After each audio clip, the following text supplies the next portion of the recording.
Hello everyone, I am Lokesh and welcome back to the channel. दोस्तों, आज की video में एनफीटीक्यू क्वालिफायर राउंड की जितनी भी मोस्ट आस्क क्वेरी है जो कि क्वालिफायर राउंड एग्जाम से रिलेटेड है कि क्वालिफायर राउंड एग्जाम में हम इस चीज़ का यूज़ कर सकते हैं या नहीं कर सकते हैं, रिजल्ट कब आएगा, कैसे एग्जाम में हमें एंटर करना है, क्या हम रीअपियर हो सकते हैं एक अटेम्प्ट के बाद, क्या हम सेक्शन चेंज कर सकते हैं, ये सबसे ज़्यादा पूछी जाने वाली क्वेरीज है। हमने चैनल पे 2 दिन पहले एक वीडियो बनाई थी, आप देख सकते हैं, जिसमें मैंने आपको pro tips to crack InfyTQ exam बनाई थी, बताया था, जिसमें ये जो था ये सेकेंड पार्ट था। इसी के साथ साथ यहाँ पे हमारा ये लास्ट पार्ट है, ये थर्ड पार्ट है, ये हमारा लास्ट पार्ट है जिसमें मैं आपको सारी चीज़ें क्लियर करने वाला हूँ।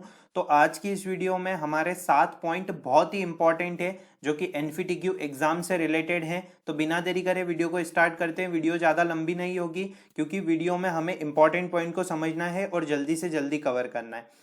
कि फर्स्ट पॉइंट ये है, क्या आप कैलकुलेटर रफ पेपर का यूज़ कर सकते हैं एग्जाम में। सबसे पहले चलते हैं इन्फोसिस की गाइडलाइंस पे और देख लेते हैं कि यहाँ पे उन्होंने कुछ लिखा है। देखिए दोस्तों, यहाँ पे उन्होंने साफ मना कर रखा है कि आप कैलकुलेटर और सिमिलर डिवाइसेस का यूज़ नहीं कर सकते। आप एक पॉइंट देख सकते हैं, use of calculator and similar devices is not allowed during the test. पर यहाँ पे एक चीज़ और लिखी हुई है कि you may keep stationery item with you for taking the test.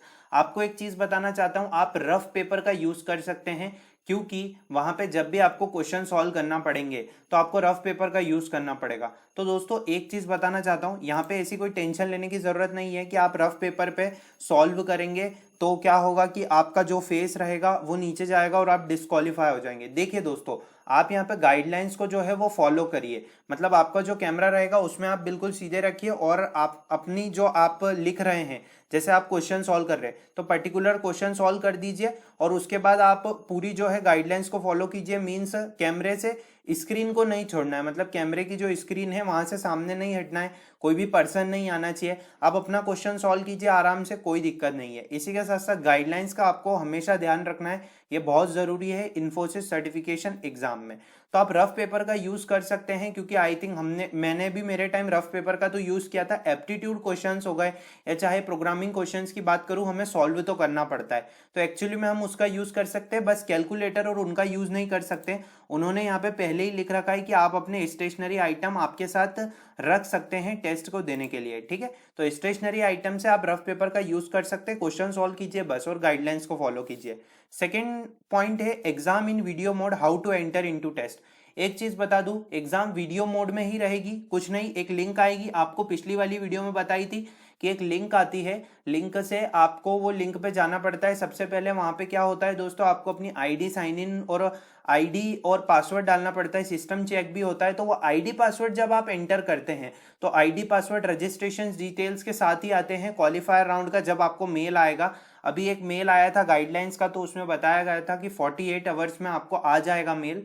तो वो आपको मेल आएगा तो उसमें सब रजिस्ट्रेशंस की डिटेल्स जो रहेगी वो दी रहेगी। इसी के साथ उस लिंक पे जाना है या उसमें जो भी उन्होंने प्रोसीजर बोला होगा वो हमको फॉलो करना है। जब भी रजिस्ट्रेशन से रिलेटेड या जैसे ही क्वालिफायर राउंड की एग्जाम डिटेल्स आएगी उस पर मैं आपको जरूर वीडियो बनाऊंगा, वो हमारा लास्ट वीडियो होगी क्वालिफायर राउंड से रिलेटेड। उसके बाद फिर हम आगे जो है कंटिन्यू करेंगे इस सीरीज को फाइनल राउंड के रूप में।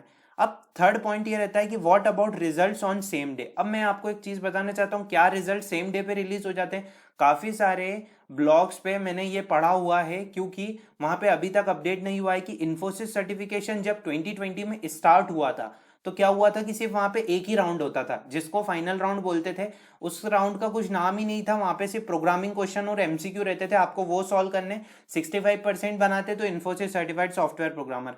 2021 बैच से ही क्वालिफायर राउंड की स्टार्टिंग हुई है। तो आपको एक चीज बताना चाहता हूँ, रिजल्ट्स कभी भी सेम डे नहीं आते हैं।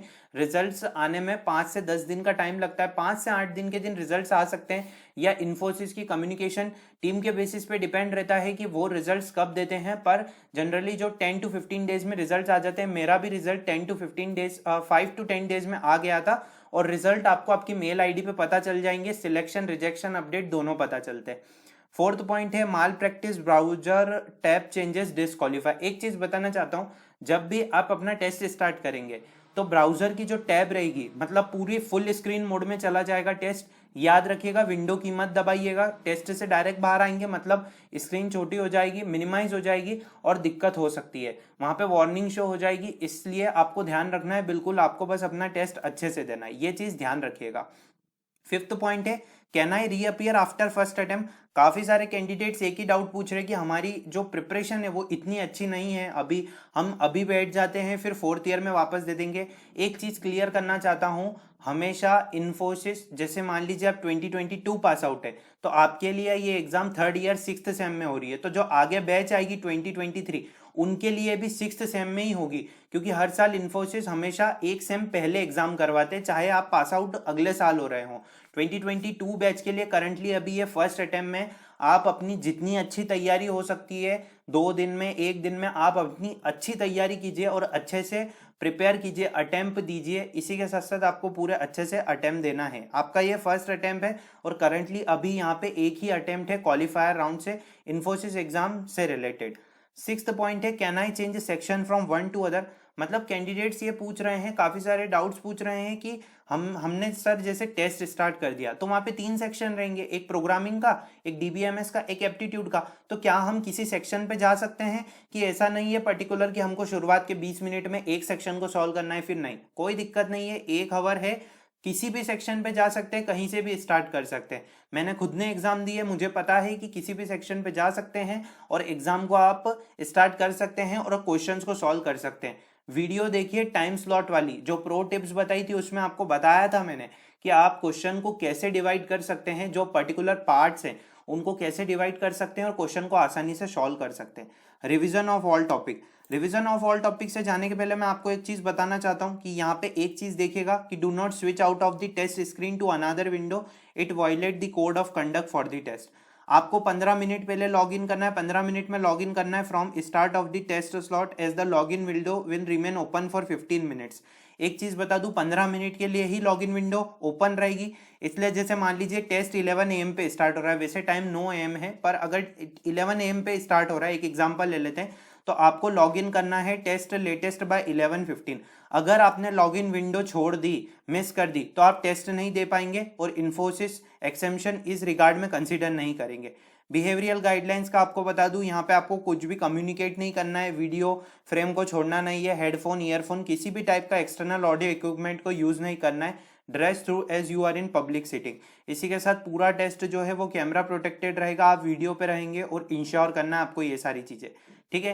क्वालिफायर राउंड के बारे में हमें पता है। अब इन्फोसिस की वेबसाइट पे चलते हैं और एक चीज देख लेते हैं कि रिवीजन कैसे करना है सारे टॉपिक का। आपने सारे टॉपिक पढ़ लिए, ठीक है, अब आपको एक रिवीजन चाहिए कि आपको रिवीजन कैसे करना है। देखिए दोस्तों, ये पीडीएफ इन्फोसिस की तरफ से ऑफिशियल है, हम इसे शेयर नहीं कर सकते क्योंकि ये उनका खुद का डॉक्यूमेंट है। तो आपको एक चीज बताना चाहता हूँ कि आपको इसे खुद जाके पढ़ना पड़ेगा। मैं एक चीज बता देता हूँ, जैसे कि ये पाइथन वाला पार्ट ले लेते हैं। पाइथन वाले पार्ट में जब आप कंटेंट पे जाएंगे, ठीक है, आपको एक्सपांड ऑल करना है। एक्सपांड ऑल में जाएंगे, यहाँ पे आपको लास्ट में एक चीज दिखेगी जिसका नाम है रेफरेंस डॉक्यूमेंट, ठीक है, ये हर कोर्स में रहेगा। अब ये रेफरेंस डॉक्यूमेंट आप देख रहे हैं, ये रेफरेंस डॉक्यूमेंट देखिए, रेफरेंस डॉक्यूमेंट ओपन होगा, इसमें आपको सब चीजें मिल जाएगी रेफरेंस से रिलेटेड, मतलब एनवीटीक्यू से। ये देखिए इसके जितने भी सिंटेक्स है, आपने जितनी पढ़ाई कर रखी है पूरे पार्ट में, फर्स्ट पार्ट में, सेकेंड पार्ट में, आपको सारे सिंटेक्स मिल जाएंगे जिसे आप बहुत अच्छे से याद कर सकते हैं। तो दोस्तों इस टाइप से आप इस रेफरेंस डॉक्यूमेंट को प्रेफर कर सकते हैं, ये आपके बहुत काम आने वाला है। उम्मीद करता हूँ ये वीडियो आपको बहुत अच्छी लगी होगी। इसी के साथ साथ कुछ भी डाउट है अभी भी आप मुझसे पूछ सकते हैं। आप सभी को बेस्ट ऑफ लक, बहुत अच्छे से एग्जाम दीजिए। इसी के साथ जितनी हमने प्रिपरेशन करी है उसको आप अपने माइंड में रखिए। इसी के साथ मोटिवेशन को मत लूज होने दीजिएगा, अपनी प्रिपरेशन अच्छी रखिए। बेस्ट ऑफ लक, अच्छे से एग्जाम दीजिए। कुछ भी डाउट आ रहा है इन 2 दिन में पूछ लीजिए, मैं आपको पूरा अच्छे से जवाब दे दूंगा। उम्मीद करूंगा आपको वीडियो अच्छी लगी होगी। आप चैनल पे नए हैं तो चैनल को सब्सक्राइब कर लीजिए daily job update freshers video के लिए। वीडियो अच्छी लगी हो तो लाइक का बटन जरूर दबाएं। Thanks for watching the video.